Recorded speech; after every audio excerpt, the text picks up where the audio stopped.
नेत्यांपासून ते राजकारणापर्यंत प्रत्येक घडामोडीवर बारीक नजर ठेवणारा तुमचा हक्काचा लोकल न्यूज प्लॅटफॉर्म ठाणे दर्पण, ठाण्याचं खरं प्रतिबिंब.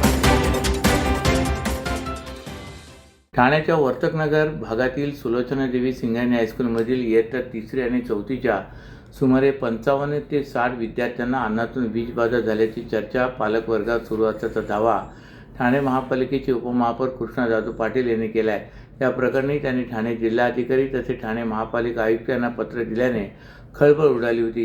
या घटनेची सखोल चौकशी करून जबाबदारांवर कठोर कारवाई करण्याची मागणी त्यांनी केली होती.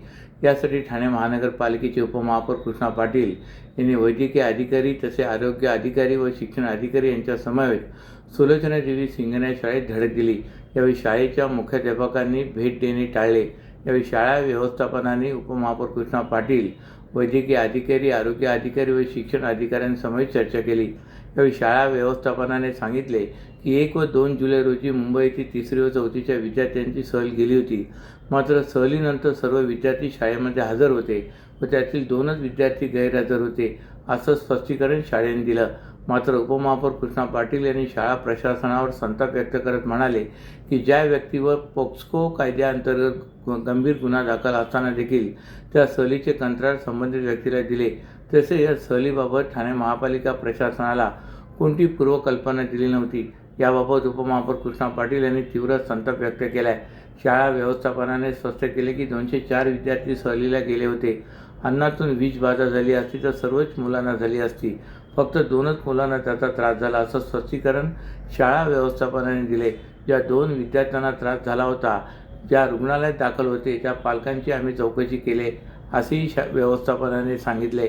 मात्र शाळेने अशा प्रकारचे सहलीचे नियोजन करताना प्रशासनाला पूर्वकल्पना देणे बंधनकारक असून यापुढे अशा प्रकारच्या घटना घडल्यास योग्य ती कारवाई करण्यात येईल असा इशारा देखील उपमहापौर कृष्णा पाटील यांनी प्रसारमाध्यमांशी बोलताना दिला आहे. तलावांचे शहर आता काँक्रीटचे शहर होऊ लागले असून पर्यावरणाला धक्का पोचतोय. त्यामुळे कावेसर तलावाचे काँक्रिटीकरण होऊ देणार नाही असे आमदार केळकर यांनी ठणकावून सांगितले आहे. हिरानंदानी परिसरातील नागरिक आणि पर्यावरणप्रेमींनी जनसेवकांचा जनसंवाद या कार्यक्रमात आमदार केळकर यांची भेट घेतली. यावेळी त्यांनी कावेसर तलावाला काँक्रिटीकरणापासून रोखण्याची मागणी केली. याबाबत बोलताना केळकर यांनी नागरिकांना आश्वासित केले की एकेकाळी ठाणे शहर हे तलावांचे शहर म्हणून ओळखले जात होते. आता अतिक्रमणामुळे तलाव गायब झालेत. कावेसर तलाव परिसर पर्यावरणपूरक असून येथे विविध जातीचे पक्षी आणि जैव साखळी अस्तित्वात आहे. काँक्रिटीकरणामुळे पर्यावरणाला बाधा पोचणार असल्याचे नागरिकांचे म्हणणे आहे. त्यामुळे तलावाची नैसर्गिक अवस्था टिकून राहील यासाठी प्रसंगी आमदार निधी देईन असेही श्री केळकर यांनी सांगितले. भाजपच्या खोपड येथील 111व्या जनसेवकांचा जनसंवाद या कार्यक्रमात अनेक नागरिकांनी निवेदनाद्वारे तक्रारी केल्या. ठाण्यात सुरू असलेला SRA प्रकल्प कौतुकास्पद असला तरी या प्रकल्पाच्या विकासकाच्या आडमुठेपणामुळे आजूबाजूच्या इमारतींना धोका निर्माण झाला आहे. याबाबत SRA अधिकाऱ्यांशी बोलून विकासकावर कारवाई करण्याच्या सूचना श्री केळकर यांनी माध्यमांना सांगितल्या आहे. या जनसंवाद कार्यक्रमाला नगरसेवक विकास पाटील, नगरसेवक सुरेश कांबळे, नगरसेविका माधुरी मेटांगे, कैलास म्हात्रे आदी उपस्थित होते. पूर्व द्रुतगती महामार्गावर वाहनातून विशेषतः रिक्षाने प्रवास करणाऱ्या प्रवाशांचे मोबाईल क्षणार्धात हिसकावून पसार होणाऱ्या वाढत्या घटनांमुळे प्रवाशांमध्ये भीतीचे वातावरण निर्माण झाले. या पार्श्वभूमीवर ठाणे पोलिसांनी या संवेदनशील पट्ट्यावर विशेष लक्ष केंद्रित करत करडी नजर ठेवण्यास सुरुवात केली. तसे या मार्गावरील हिसकावून मोबाईल चोरीच्या घटनांना आळा घालण्यासाठी साध्या वेशातील पोलिसांसह गस्ती वाढवण्यात आली. संशयास्पद हालचालींवर लक्ष ठेवले जात असून रिक्षा चालक आणि प्रवाशांमध्ये जनजागृती करण्यात येत आहे. पूर्व द्रुतगती महामार्ग ठाणे, मुंबई, भिवंडी आणि कल्याणला जोडणारा महत्त्वाचा मार्ग असल्याने दररोज हजारो वाहने या मार्गावरून धावतात. त्यामुळे या मार्गावरील प्रवाशांची संख्याही जिल्ह्यातील इतर रस्त्यांच्या तुलनेत अधिक आहे. मात्र याचा गैरफायदा घेत रिक्षातून प्रवास करणाऱ्या प्रवाशांच्या हातातील मोबाईल हिसकावून दुचाकीवर पळ काढणाऱ्या टोळ्यांनी मागील काही वर्षात धुमाकूळ घातला आहे. विशेषतः खारेगाव ते कॅडबरी जंक्शन आणि तीनाथ नाका उड्डाणपूल हा पट्टा मोबाईल हिसकावणाऱ्या चोरट्यांचा हॉटस्पॉट ठरला आहे. या परिसरात नौपाडा, राबोडी आणि कळवा पोलीस ठाण्याच्या हद्दीत येतात. या गुन्ह्याचे गांभीर्य जून 2021 मधील एका दुर्दैवी घटनेतून समोर आले होते. तीनाथ नाका येथे रिक्षातून प्रवास करणाऱ्या 27 वर्षीय तरुणीचा मोबाईल दुचाकीवरून आलेल्या चोरट्याने हिसकावण्याचा प्रयत्न केला होता. मोबाईल वाचवण्याच्या प्रयत्नात ती रिक्षाबाहेर फेकली गेली आणि अपघातात तिचा मृत्यू झाला. या प्रकरणातील आरोपींना पोलिसांनी अटक केली. मात्र या घटनेनंतर मोबाईल हिसकावण्याच्या घटनांवर पूर्णपणे अंकुश बसलेला नाही. त्यामुळे या मार्गावरील प्रवाशांमध्ये आजही असुरक्षेची भावना कायम आहे. काही वर्षापूर्वी मराठी मालिकांमधील अभिनेता संकेत कार्लेकर यांचाही पूर्व द्रुतगती महामार्गावर रिक्षातून प्रवास करताना मोबाईल चोरट्याने हिसकावला होता. अशा वारंवार घडणाऱ्या घटनांची गंभीर दखल घेत ठाणे पोलिसांनी अखेर या मार्गावरील प्रवाशांच्या सुरक्षेसाठी विशेष कृती आराखडा तयार केला आहे. या अंतर्गत महामार्गावर धावणाऱ्या रिक्षाचालकांमध्ये जनजागृती मोहीम राबवण्यात येत असून प्रवाशांना सुरक्षित प्रवासाबाबत सूचना करण्याची माहिती चालकांना देण्यात आली आहे. तुमच्या व्यवसायासाठी खेळते भांडवल, क्षमता विस्तार, आधुनिकीकरण आणि यंत्रसामग्री खरेदीसाठी विश्वसनीय ओव्हरड्राफ्ट सुविधा, कर्ज मर्यादा 7 कोटींपर्यंत, जलद मंजुरी, 120 महिन्यांचा परतफेडीचा कालावधी, TJSB ODS drop against property, TJSB सहकारी बँक लिमिटेड, भरोसे का बँक, भविष्य का बँक. वाहतूक ऑपरेटरसाठी व्यावसायिक वाहने खरेदी करण्यासाठी सोपी आणि विश्वासार्ह कर्ज सुविधा, कर्ज मर्यादा 1 कोटी रुपयांपर्यंत, 5 वर्षांची परतफेडीची मुदत, आकर्षक व्याजदर, TJSB fleet term loan, TJSB सहकारी बँक लिमिटेड, भरोसे का बँक, भविष्य का बँक.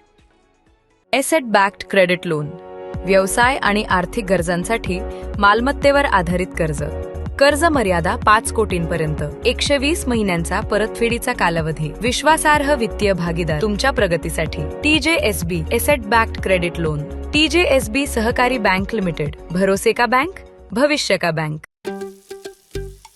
दादा, दात घासताय ना, मग पाणी का वाया घालवताय? ताई, भांडी घासा नाहीतर फोन पहा, पण नळ का चालू ठेवलाय? अंघोळ झाली ना करून, मग शॉवर चालूच. कपडे धुताय पण पाणी वाया जातंय, त्याचं काय? गाडी अशी धुताय आणि उद्या पाणी कायमचं संपलं तर? पाण्यासाठी किती जणांची वणवण होते. कित्येक कुटुंबांना तर पाणी मिळतही नाहीये. पाणी बोलत नाही, पण आपण त्याची किंमत जाणली पाहिजे. पाण्याचा अपव्यय टाळा, परिस्थिती भीषण होऊ शकते. प्रत्येक थेंब जपा, पाणी वाचवा. पाणी ही निसर्गाची देणगी आहे. पाणी निर्माण करता येत नाही. पाण्याची बचत हीच पाण्याची निर्मिती. ठाणे महानगरपालिकेतर्फे जनहितार्थ जारी. ठाण्याच्या ईस्टर्न एक्सप्रेस महामार्गावरील पादचारी उड्डाण पुलावर लावलेला एक बॅनर मार्गावरून जाणाऱ्या दुचाकीस्वाराच्या अंगावर पडल्याची घटना घडली होती. या घटनेची उपमुख्यमंत्री एकनाथ शिंदे यांनी गंभीर दखल घेत तात्काळ ठाणे महानगरपालिका आयुक्तांशी दूरध्वनीवरून संपर्क साधला. शहरातील सर्व अनधिकृत होर्डिंग्ज आणि बॅनर तातडीने हटवण्याचे तसेच आवश्यक ती कठोर कारवाई करण्याचे आदेश त्यांनी आयुक्तांना दिलेत. ठाण्यातील ईस्टर्न एक्सप्रेस महामार्गावर नेहमीप्रमाणे वाहनांची वर्दळ सुरू असताना अचानक पादचारी उड्डाणपुलावर लावलेला एक बॅनर हवेने उडून खाली पडला. त्याचवेळी खाली मार्गावरून एक दुचाकीस्वार प्रवास करत होता. त्याच्या अंगावर बॅनर कोसळल्याने दुचाकीस्वाराचा तोल गेला. काही क्षणासाठी समोरून येणाऱ्या वाहनाला धडक होण्याची भीती निर्माण झाली होती. मात्र दुचाकीस्वाराने शांतता आणि प्रसंग सावधान राखत वाहनावर नियंत्रण मिळवल्याने मोठी दुर्घटना टळली. या घटनेत दोघांनाही सुदैवाने गंभीर दुखापत झाली नाही. परंतु या घटनेनंतर पालिकेच्या कारभारावर संताप व्यक्त होत होता. या घटनेची उपमुख्यमंत्री एकनाथ शिंदे यांनी गंभीर दखल घेत तात्काळ ठाणे महानगरपालिका आयुक्तांशी दूरध्वनीवरून संपर्क साधला. शहरातील सर्व अनधिकृत होर्डिंग आणि बॅनर तातडीने हटवण्याचे तसे आवश्यक ती कठोर कारवाई करण्याचे आदेश त्यांनी आयुक्तांना दिले. यासोबतच पावसाळ्यात वाऱ्या पावसामुळे पुन्हा अशी कोणती दुर्घटना घडू नये यासाठी शहरातील सर्व मोठ्या होर्डिंगचे तातडीने स्ट्रक्चर ऑडिट करण्याचे कडक निर्देशही उपमुख्यमंत्र्यांनी दिले आहेत. धोकादायक ठरणाऱ्या होर्डिंग्सवर आणि बेकायदेशीर फलक लावणाऱ्यांवर कठोर कायदेशीर कारवाई करण्यात यावी असे त्यांनी स्पष्ट केले. आज जपून ठेवलेला पाण्याचा प्रत्येक थेंब भविष्यातील पाणी टंचाई टाळेल असा संदेश देत ठाणे महानगरपालिकेने शहरातील नागरिक, गृहनिर्माण संस्था, व्यापारी संकुले, शैक्षणिक संस्था तसे औद्योगिक आस्थापनांना वर्षा जल संधारण प्रणाली प्रभावीपणे राबवण्याचे आवाहन महापौर शर्मिला पिंपळकर व आयुक्त सौरभ राव यांनी केले. हवामानातील बदल, एल निनो सारख्या जागतिक हवामानाविषयी घटनांमुळे अनियमित पाऊस यामुळे भविष्यातील पाणी टंचाईची समस्या अधिक गंभीर होण्याची शक्यता आहे. जल संकटाच्या पार्श्वभूमीवर प्रत्येकाने पावसाच्या प्रत्येक थेंबाचे संवर्धन करणे ही काळाची गरज असल्याचे प्रशासनाने नमूद केले आहे. प्रत्येक इमारतीच्या छतावर पडणारे पावसाचे पाणी संकलित करून ते भूजल पुनर्भरणासाठी वापरणे ही काळाची गरज बनले. पावसाच्या पाण्याचा योग्य वापर केल्यास भविष्यातील पाणी टंचाई कमी करण्यास मोठी मदत होऊ शकते. वर्षा जल संधारणमुळे भूजल पातळी वाढवून विहिरी, बोरवेल आणि नैसर्गिक झरे अधिक काळ पाण्याने भरलेले राहतात. तसे उन्हाळ्यात पाण्याची उपलब्धता वाढून पाणी टंचाईच्या समस्येवर प्रभावी उपाय मिळू शकतो. शेतीसाठी सिंचनाने पाणी उपलब्ध होण्यास मदत होते, तर पर्यावरण संवर्धन आणि नैसर्गिक जलस्रोतांचे संरक्षणही साध्य होते. याशिवाय पावसाचे वाहून जाणारे पाणी नियंत्रित झाल्याने पूरस्थितीचा धोका कमी होण्यास मदत होते. टँकर किंवा इतर पर्यायी पाणीपुरवठ्यावर होणारा खर्चही कमी होतो. योग्य प्रक्रियेनंतर हे पाणी विविध घरगुती आणि अन्य उपाययोजनांसाठी वापरता येऊ शकते. सर्वात महत्त्वाचे म्हणजे भावी पिढ्यांसाठी पाण्याचा शाश्वत साठा निर्माण करून जलसुरक्षेला बळकटी मिळते. ठाणे महानगरपालिकेने सर्व नागरिक, संस्था व आस्थापनांनी आपल्या परिसरात वर्षा जल संधारण प्रणाली उभारून पाण्याच्या संवर्धनासाठी सक्रिय सहभाग नोंदवावा असे आवाहन केले आहे. अशाच नव्या आणि ताज्या बातम्यांसाठी ठाणे दर्पणच्या पेजला लाईक करा आणि फॉलो करायला विसरू नका.